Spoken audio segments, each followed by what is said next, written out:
presented by One Films.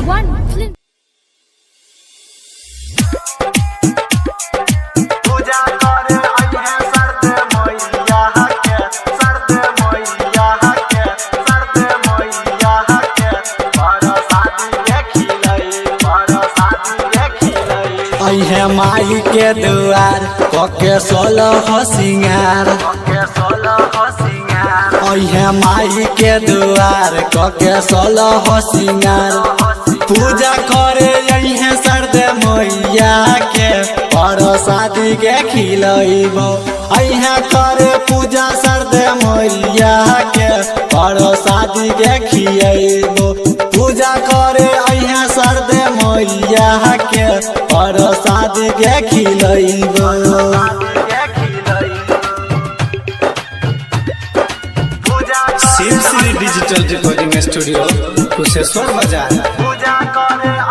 सर्द मैया के सर्द मैया के सर्द मैया के पर शादी के खिलैबो पर शादी के खिलैबो पूजा करे ले है पिन के सूट सलवार के पंडल में करबो जानू तोहर इंतजार के पूजा करे ले है पिन के सूट सलवार के पंडल में करबो जानू तोहर इंतजार के साज दैले आई है सर्द मैया के पर शादी के खिलैबो है दैले साज सर्द मैया के पर शादी के खिलैबो पूजा करे है सर्द मैया के पर शादी के खिलैबो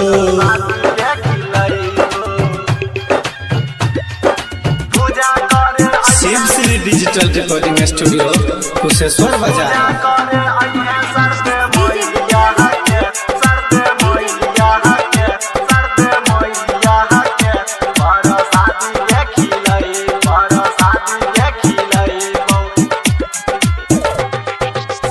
करबो हम बेट छौरी करी है नहीं लेट गे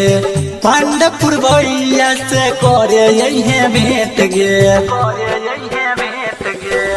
करबो हम बेट छौरी करी है नहीं लेट गे